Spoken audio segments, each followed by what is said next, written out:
fishing news is sponsored by these fine partners.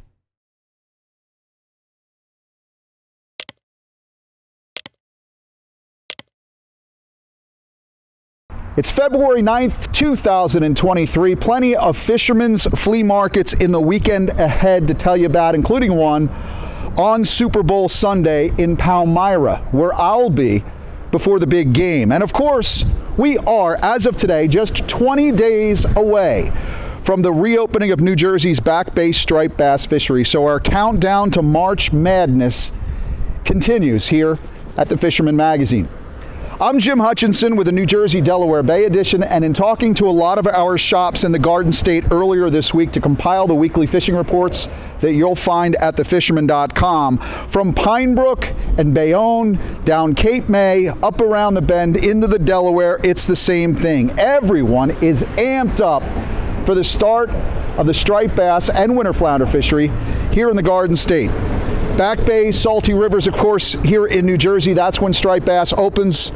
This isn't the quietest place to be, but it's one of my favorite places to be, going back 30 years. Just kind of showcases the fact that everybody goes to the same locations for striped bass on March 1st.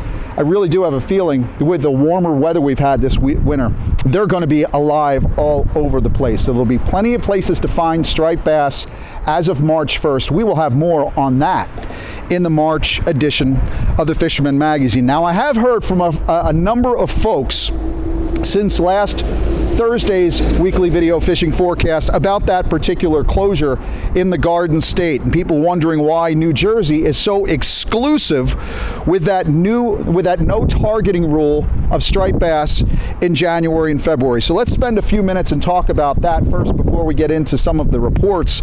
We are a rather unique state, of course, bordered by the Delaware and the Hudson, spawning estuaries and having a noted smaller, if not insignificant, according to fisheries managers, an insignificant number of spawning locations. Great Egg Harbor, Mullica, probably even, I don't know, these holdover fish in the Toms are up into the Raritan as well.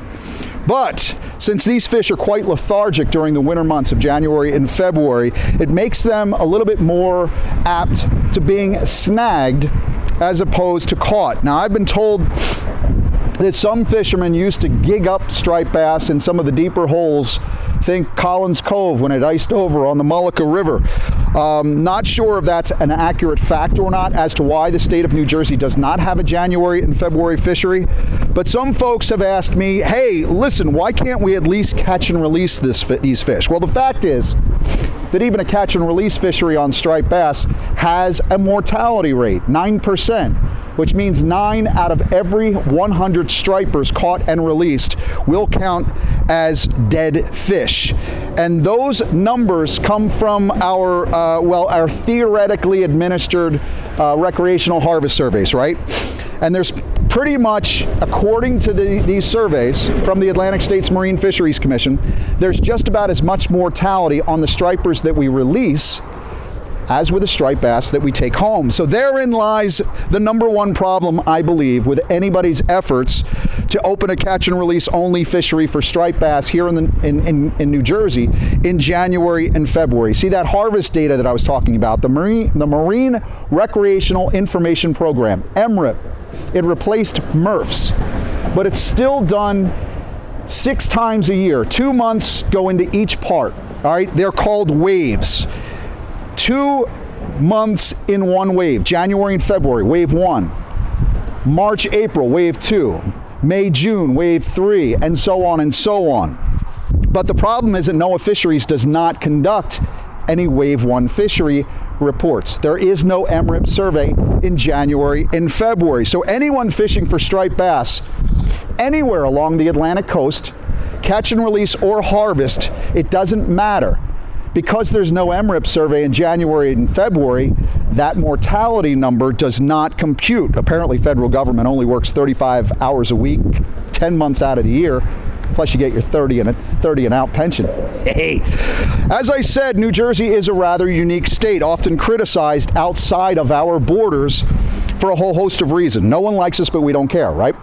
But by not having a directed mortality in any striped bass fishery in January and February. That's not too bad, right? And then, of course, there's the game fish thing in New Jersey. We're only one of a handful of coastal states that has no commercial harvest, no commercial sale on striped bass. And I know that some out-of-staters think the bonus program that allows recreational anglers to apply for a bonus tag against that unused commercial harvest, they think that it's horrifying and unfair. Well, then if you're in one of those states that has a commercial harvest, why don't you go out and get game fish status yourself? But consider this, my friends. Massachusetts, as an example, has a commercial striped bass quota of 735,240 pounds of dead fish. And anyone can go get a commercial permit to fish commercially for striped bass in Massachusetts, even if you're just a recreational fisherman. On the other hand, New Jersey's unused commercial quota totals just 215,912 pounds.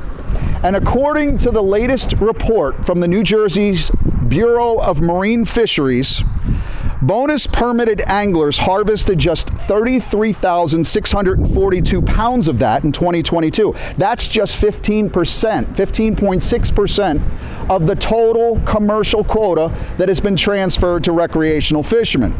In other words, the bonus program in New Jersey left a swimming reserve of 182,270 pounds of striped bass in the water because of game fish status.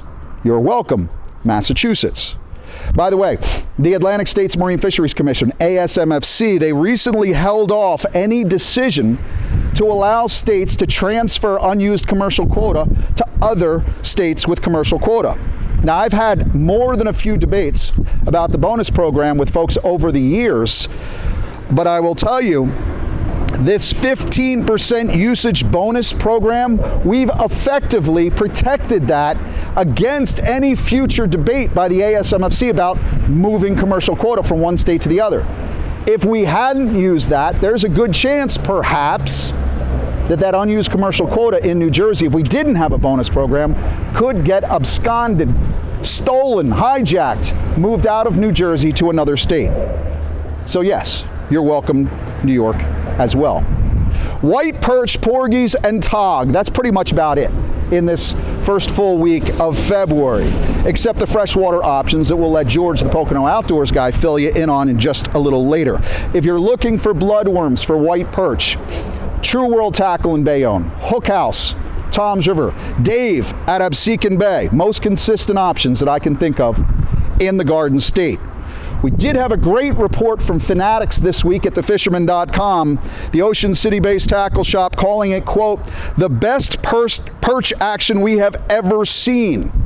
That's a pretty big statement. They also recommended the game preserves in Tuckahoe, Corbin City, the old section of the Beasley's Point Bridge, on the Summers Point side, Jeffers Landing, Corbin City Park, and Gibson's Creek boat ramp as all great land-based locations to go find yourself some white perch. By the way, I didn't mention bloodworms, but the folks in Fanatics do have vacuum-sealed perch-size minnows for you to give a shot. By the way, while we're still in that particular area of Summers Point, Great Egg area, big congrats to the folks at Waterfront Marine in Summers Point for the 5th consecutive year. They have been awarded the #1 dealer in the world for chaparral and robalo boats. We'll get a chance to go see those folks from Waterfront in just a few weeks when the Atlantic City Boat Show kicks off March 1st, same day as striped bass and winter flounder. Back to the perch. Bob Haynes has been letting me know on a regular basis that he's still whipping on those white perch by kayak in the Mullica River. And again, 20 days, less than 3 weeks before those particular waters just up the road a spell will open up towards striped bass. March 1st, striped bass, winter flounder. It's the time to kick off the cobwebs on these final days of winter. Now, in terms of tautog, which I mentioned before, in terms of those options, I did speak to Bobby at Fisherman's Den earlier this week, who said the Ocean Explorer is still hitting the Blackfish grounds out of Belmar on the Shark River. In fact, they had a 9-pounder on deck on Tuesday. The Paramount out of Brielle still fishing for blackfish and cod. Meanwhile, the Big Jamaica is heading offshore on the weekends, catching cod, pollock, weakfish, and yes, porgies. We will know more March 2nd, New Jersey Marine Fisheries Council, what's going on with porgy situation in 2023, as well as black sea bass. The starfish out of Sea Isle City still railed with customers looking to get out and catch some blackfish out of Cape May County. Meanwhile, JC2 out of Lewis Harbor Marina. I also believe the Katydid is still sailing for folks out of Delaware looking to get in on some of those blackfish during the month of February. A few fishy events to tell you about this weekend in Manahawkin, Port Monmouth, Palmyra, and also Columbia, Pennsylvania. But first, let's get a 60-second update. There was a little flurry of ice action out in the Poconos, but I understand there's also some good hard water or open water action as well. Let's check in with my friend George, the Pocono Outdoors Guy. Well, hey, thanks, Jim. You know, Mother Nature did return and give us enough winter to develop a few inches of ice to let all these ice anglers get out, drill a few holes, and get into some of that winter ice fishing that they've all been looking forward to. We had a few guys check in, getting into some great fish. We had Dave Kyle from Central PA. He was out getting himself a bunch of panfish, which is, you can't beat that on a cold day. Joe Kiefer also checked in. Well, he had a mess of crappie and bass, and he was out in Bucks County, PA, drilling a few holes down there as well.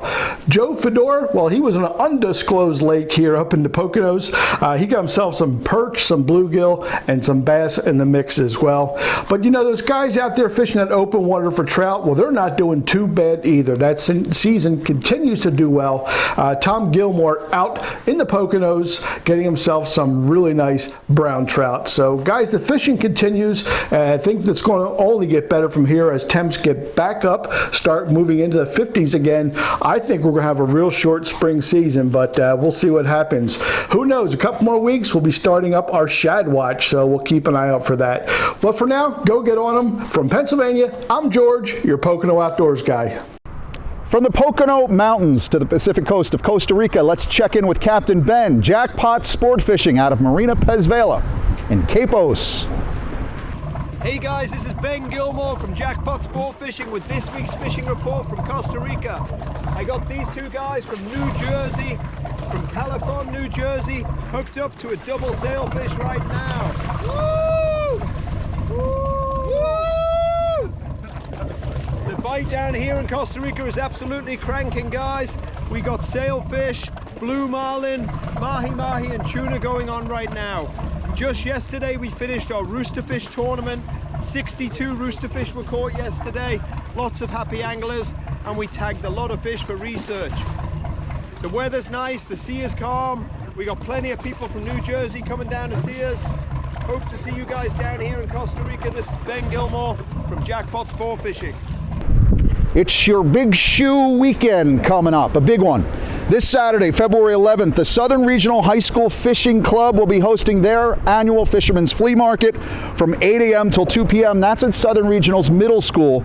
That's at 75 Cedar Bridge Road in Manahawkin. It's in the cafeteria. And as one of the very first organized high school fishing clubs in the state of New Jersey, this particular event at my alma mater, it raises money for the continuing youth activities for that incredible club. Admission is $4, children under 12 free. Farther north on Saturday in Monmouth County, you have the Highmar Fisherman's Flea Market, 8 a.m. till 2 p.m. at Port Monmouth, VFW Post 2179. That's at 1 Veterans Lane in Port Monmouth. Admission, $5, kids 16 and under free. Of course, they have a bunch of great seminars as well this weekend if you want to check out that Saturday event. Out in Columbia, Pennsylvania, on Saturday, Susquehanna Fishing Tackle, Slowly I Turn.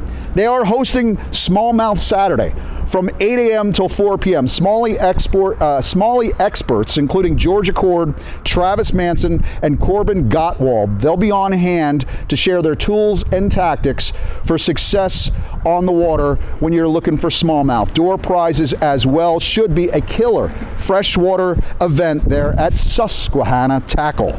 And then slowly I turn towards the other side of the Delaware, across the Tackety Palmyra Bridge to the annual Palmyra Fire Department's Fishing Tackle Flea Market, one of my favorite annual events. I'm there every year. I'll be there again from 9 a.m. till 2 p.m.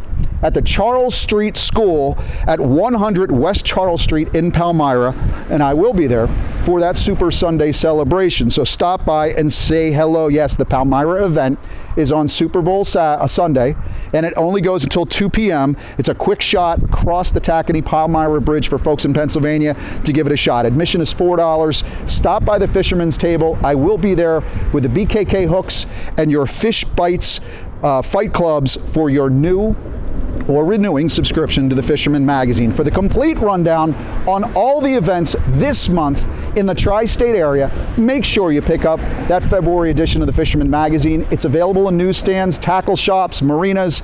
Of course, you'll find it at Wawa when you're going to get your cup of coffee in the morning. But make sure, too, that you consider subscribing. All the great events will come to your door, and of course, that means you can enter the Dreamboat Fishing Challenge. Come see me on Sunday in Palmyra. I will hook you up with that subscription. Don't forget to register. NJ Saltwater Registry. Saltwaterregistry.nj.gov. That's saltwaterregistry.nj.gov. It's free, but it's required, and it's required every single year. You got to get this updated annually to remain a legal eagle. Finally this week, I love the comments that we get on our YouTube page. Keep them up. One particular comment in last week's video fishing forecast was from Brendan Warner, who asks, quote, "When the Super Bowl is over, can we talk New Jersey hockey since you cover New Jersey, Delaware Bay?" Brendan says, "Let's go Devils." Geez, that's our only New Jersey-based sports team among the big four. And they're battling for a #1 slot right now in the Metropolitan Division. So yes, in honor of that fact, being New Jersey, and in honor of the Leeds family, wherever you are, descendants of the Jersey Devil, yeah, let's do it. Let's go Devils. Let's go Jersey. But as for Sunday, well, yeah, I've been saving another bottle of cheap bubbly ever since I uncorked the last one this week back in 2018. So catch them up. I'll see you this weekend at one of the shows, and I'll see you again next week right here at thefisherman.com. Go Birds. Eagles fly on the road to victory. Fight, Eagles, fight. Score a touchdown, 1, 2, 3.